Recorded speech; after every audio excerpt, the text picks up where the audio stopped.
रात एक रात दी रात जी के असा जीवन तो वध के जी लिया। अज रात एक रात अज रात एक रात दी रात जी के असा जीवन तो वध के जी लिया है। अज रात अमृत दे जाम वांगों इन्हां होठां ने यार नूं पी लिया। इन्हां होठां ने यार नूं पी लिया है। साडे माणयोग परौणे चढ़दे पंजाब तो फरीदकोट तो जिन्हां दियां 7 किताबां ने तनकीद फिलोसफी और शायरी दियां साडे लई बड़े माणयोग ने। और इधर भी इन्हां दी किताब कलामे सैफी दे नां तो छप गई है।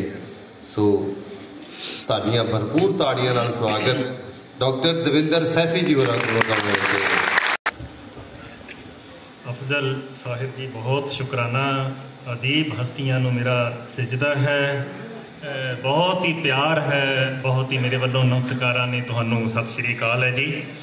मैं कुछ वन्नगियां 3 मिनट दे विच ही अपनी समाप्त करांगा, 4 मिनट दे विच ही, लेकिन कुछ टोटे होणगे। मैं शुरू करांगा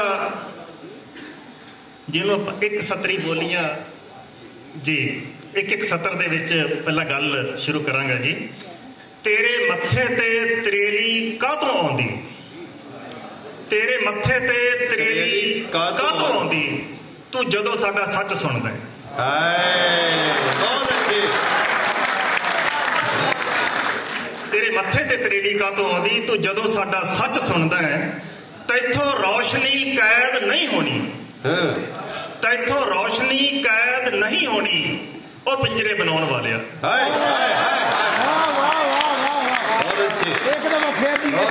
तैथों रोशनी कैद नहीं होनी, वो पिंजरे बनाने वाले तैथों हवा उत्ते लगने ना पैरे, तैथों हवा उत्ते लगने ना पैरे, ओ बादशाह कहाउण वाले, ओ बादशाह कहाउण वाले।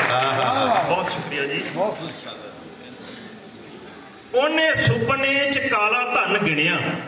अच्छा, उन्हें सुट काला हो गया तो तुर तक काला हो गया। वाह वाह, तुर तक काला हो गया। दोबारा कहना। उन्हें सुपने च काला धन गिणिया ते तुर तक काला हो गया, वो केड़े लोभ दा तेजाब अखी पा लिया।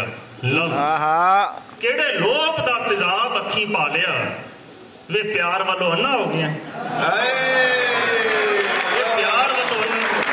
प्यार वालों अन्ना हो गए। बहुत प्यार दे रहे हो बोलियां, इसलिए 2-3 बोलियां मैं होर सुनावांगा। रुख वट के बनाउणी कहंदे छतरी। रुख वट के बनाउणी कहंदे छतरी, सियाणे वेखो मेरे युग दे, सियाणे वेखो मेरे युग दे। बहुत अच्छे। जदों अकल विकाऊ उन्हें करती, जदों अकल विकाऊ उन्हें करती, जमीर ओदी गश खा गई। जमीर ओदी गश खा गई।